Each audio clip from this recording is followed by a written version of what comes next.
Ariketa honetan kalkulatu behar ditugu ondoz ondoko 3 zenbaki bakoiti.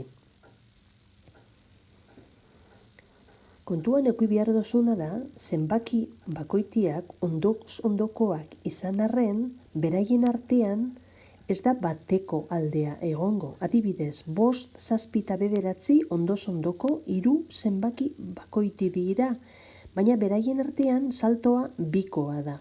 Bai? Hau da, batetik bestera pasatzeko 2 gehitu behar dugu. Eta bestalde, iradokizun honek esaten digu edozein zenbaki bakoiti idaz daitekela era honetan, 2 isa gehi bat. Hau oso garrantzitsua da oraindik aurrera zu kontuan izateko. Bikoitiak 2 isa moduan idaz daitezke, baina bakoitiak 2 isa gehi bat. Hori ikasi eta gogoratu. Goazen orain gure ariketan aipatzen dana pixkat hobeto aztertzera. Gure zenbakiak, beraz, bikoitiak izan da, lehenengo zenbakiari, iradokizunak esaten duen bezala, aldiogo deitu 2 isa gehi bat. Baina bere ondokoa 2 gehiago, 2 unitate gehiago gehituta lortuko da, beraz 2 isa gehi 3 izango da. Azken honi beste 2 gehituta, 2 isa gehi 5 izango dugu. Hauek dira guk aurkitu behar ditugun zenbakiak. Isa lortzen dugunean, zenbakiak lortuko ditugu. Zein da lehenengo zenbakia, zein erdikoa eta zein handiena oraindik ez dakigu. Baina planteatu behar dugu ekuazio bat isa lortzeko. Nola lortuko dugu isa? Ondoz ondoko 3 zenbaki horiek batuta, emaitzak 117 ematen du.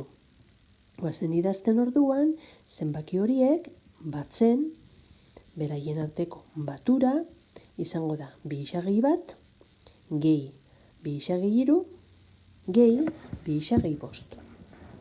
Ez dugu parentesirik jarri behar, gehi dagoelako aurretik eta ez duelako eraginik izango. Errezago izango da, parentesi gabe, orduan azken zenbakia faltatzen zaiguna gehitzeko, 2 isa gehi 5.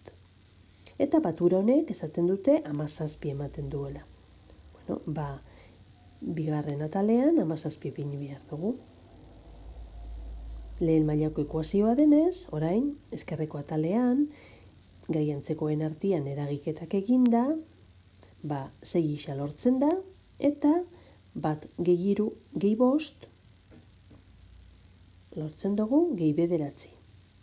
Eskuineko atalean 17 dagoela. Lehen mailako ekuazioak oso errezak dira ebazten, 9 kendu behar dugu ezkerreko ataletik, isak atal batian bakarrik geratzeko, eta orduan geratzen da 6 isa berdin 108.